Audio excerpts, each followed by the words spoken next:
Hello, welcome back to Pommyinoz. I hope you're all doing really well. We're right near the AFL season, so why don't you do your sends a huge favour and do me a favour as well, because I am your favourite Pom. Drop a like, drop a sub. It would mean the world to me. Big news as well, I've finally joined 2021 and I've created a Discord server. In there, there'll be updates, we can have a chat. You guys and girls can send you video ideas and we can have a discussion of all things AFL and just sport in general. Even a little bit of life and humour in there.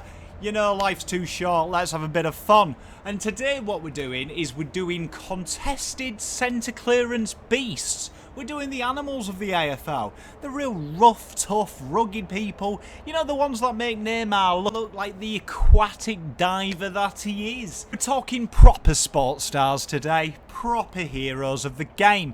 So what we're going to do is we're going to go through them all. I've created some little interesting stats for you, and we can have a look at it and really get into the nitty-gritty of who is the best of the best. So we've taken one from each team, and how we've correlated that one is by one who takes the most centre clearances. We figured that was the fairest way to do it, because then we've got a good body of work. So here are your side's representatives. First up, Adelaide Crows, and none other than Matt Crouch. He takes 69% of the centre clearances he attends. Now what we did, because obviously some take 60%, some take 70%, some take nearly all of it, we've created something that I've called the full game stats. So how we've correlated that is the clearances divided by the minutes played, and then we've done it to a full AFL game, which works out around 120 minutes. And we've done that for clearances and tackles, so we get a really fair assumption. So he rounds out at 7.4 clearances per full game, with a 71% efficiency, which correlates that he has 130 touches per goal. Now then we did an attacking threat stat.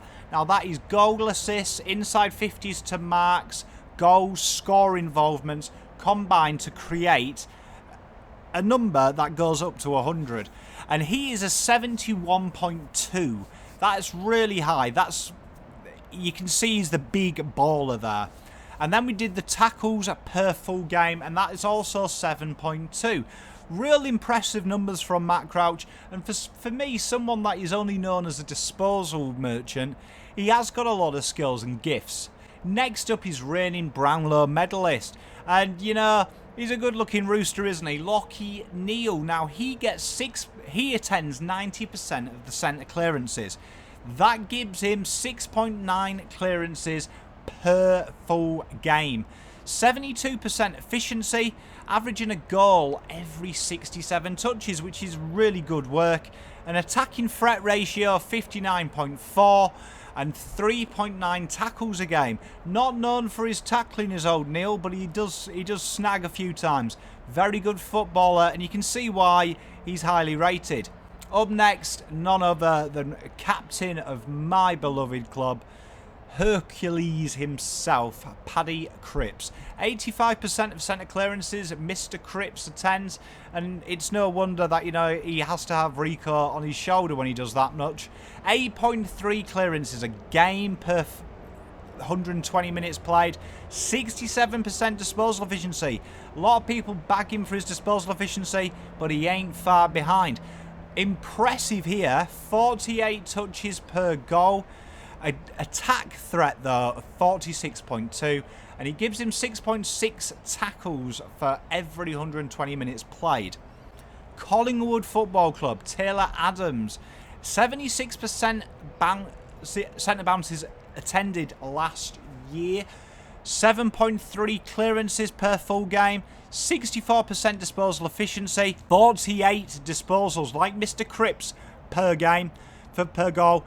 57 on the button attacking threat, and an 8.2 tackle rate. Top player Taylor Adams, someone that I think is severely underrated as well. Up next, probably the poster boy for preening, Dylan Shield at Essendon Football Club.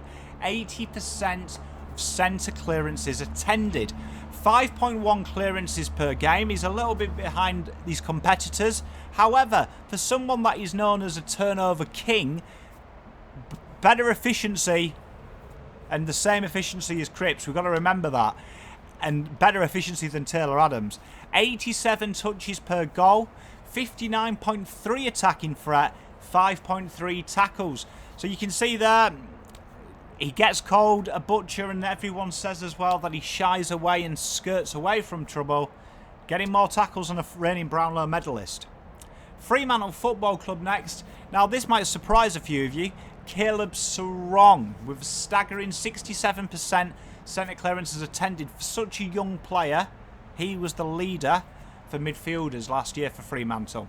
4.5 clearances per game, 67% disposal efficiency, so again the same as Shield and the same as Cripps, pretty good company. 118 touches per goal, 50.9 attacking threat rating, and 7.4 tackles. For someone so young to be second in our list already, that is staggering. That is staggering. A real talent they've got there. Geelong Football Club now, and Joel Salwood. Love him or hate him, he's a solid player, and he attends 71% of the centre clearances at Geelong Football Club. 8.3 clearances per full game played, 68% disposal efficiency, 65 touches per goal, 46.4 though on his attacking threat, 6.6 tackles per game.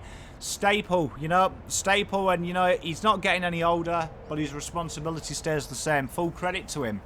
Gold Coast Footy Club now, and this would have probably been different had Matt Rowell not got injured, but Hugh Green, 77% of centre clearances attended, 8.6 clearances per full game played, 59% disposal efficiency, letting him down there, a little bit of a butcher.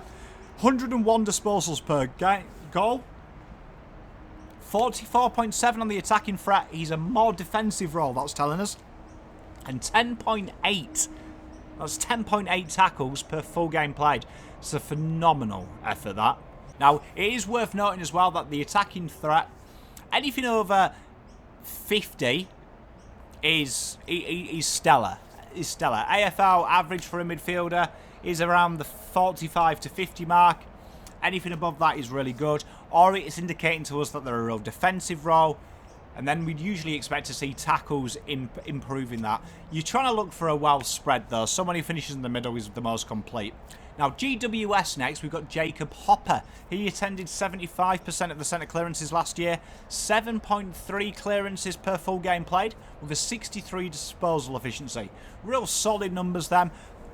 This is where it surprised me. 327 disposals per goal. 50.2 attacking threat, and 6.6 on the tackles per full game. Hawthorn Football Club next, and Titch, Big Tom Mitchell, former Brownlow medalist himself, 75% centre clearances attended, 6.8 per full game played, with a 76% disposal efficiency. As we know, he's very clean, very precise. It's what he's known for. 215 disposals per goal, 61.4 attacking threat though. He brings a lot of players in, and that is something that not many people give Tom Mitchell kudos for, and a round number of 6 tackles per 120 minutes played. Solid player, Tom Mitchell. Again, someone I don't think gets enough kudos anymore. People kind of forgot about him after that injury. Still one of the best in the biz. Melbourne Football Club up next, and everyone's favourite ginger, Clayton Oliver. 77% of centre clearances attended by young Clayton. 9.4 clearances per 120 minutes played, and 71% disposal efficiency.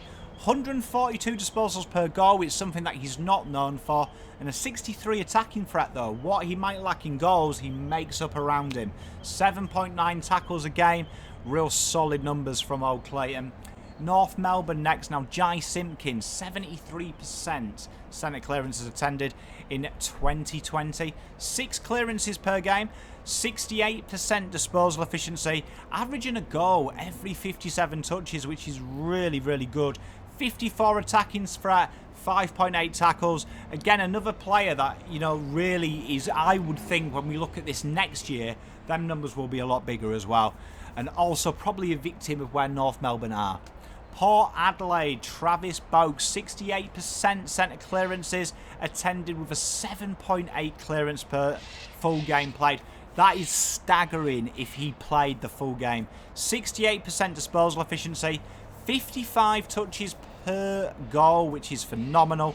60.6 attacking threat and 5.9 tackles per full game played. Now, Richmond might surprise some of you, probably not the Tigers, but 76% of centre clearances attended by young Dusty. The others at full forward, and these numbers are phenomenal for someone that also spends 24% of the time up forward. 7.5 clearances per game and a 64% disposal efficiency. 19 touches per goal scored. Phenomenal. You ain't catching that. 46.4 though on his attacking threat. Score involvements, remember that correlates a lot of things, links in change and stuff. He's more of a man who does it himself. 4.5 tackles per full game played. St Kilda, Jack Steele. Now for me, when you're talking about midfielders and underrated, this guy is it. This guy to me is one of the kings of the game. And I don't think it's any surprise he killed it last year and St Kilda rose up the ladder so much. 82% clearances attended. 6.9 clearances per 120 minutes. 71% efficiency, 38 touches per goal. 53.3 on the attacking threat. He brings people in as well. And 7.5 tackles per full game. That is an effort right there. Sydney, Luke Parker, 82% of centre clearances attended, 6.8 clearances per full game played, 62% disposal efficiency, 63 touches per goal, 51.1 attacking threat, and 6.9 tackles per full game. Very solid numbers. Another guy now on the list who I think is severely underrated too, and that's Elliot Yeo. 82% centre clearances attended for 8.5 clearances. It's impressive numbers with 71% disposal efficiency, 192 disposals though per goal, and 48.1 on the attacking threat. So he does provide a lot of links in the chain. 7.7 tackles per full game played. He's an absolute beast, very defensive player, and it shows in his game style. Up next, Marcus Bontapelli at the Doggies, 77 centre clearances attended, 6.2 clearances per full game played, 60% disposal efficiency, 34 disposals per goal. We can see that he's becoming a bit like Dusty in the avenue he's spending a lot of time forward. 50.5 attacking threat, 6.8 tackles per game. So let's see how that correlates if we had them in ranking order. So what we've done is we've disregarded centre clearances attended, and what we've done is we've pied this off into a ranking system, giving 1 point for finishing top of your respective stats, and obviously 18 for finishing last. And that would correlate to us that the best midfielder in the competition would be none other than Clayton Oliver as a centre contested beast. Averaging out an average finishing position of 5th made him the top one. Real consistent and rounded. If he proves that disposals per goal, it would be interesting. Second place was Jack Steele. Third place was Matt Crouch. Fourth was Taylor Adams. And fifth was Paddy Cripps. And that is just really a symbol there of how tough it is, because all 5 of these are rated elite for many of the categories. You could argue Matt Crouch, obviously his disposal numbers help him out, but you've got to look at these numbers in the terms of this is as fair as we can compare them. Obviously it's going to be a little bit easier for him to get them clearance numbers up, to get all them score involvements up as well, because he is playing for a weaker side than the other 4 that I mentioned, but phenomenal player nonetheless. But that is what the numbers tell us. Me personally, I would say that that's about right. I think, Neil would probably be in the argument. Obviously it's tough though, because we're just looking at raw data, but this is purely for centre clearances, people who would be around that centre figure, and I don't think anyone would argue that you'd want Oliver there. For me, I think Oliver, Steele and Adams and Cripps would probably be my top 4, and you could probably throw a dart at who you would prefer. But that is your contested base. We'll do the Ruckman next time, and it should be a bit of fun. Let me know what you think in the comments. Who's your favourite? Who would you want? Who do you think's underrated? They're your most attendees at centre clearances from 2020. Let me know in the comments. Pommyinoz.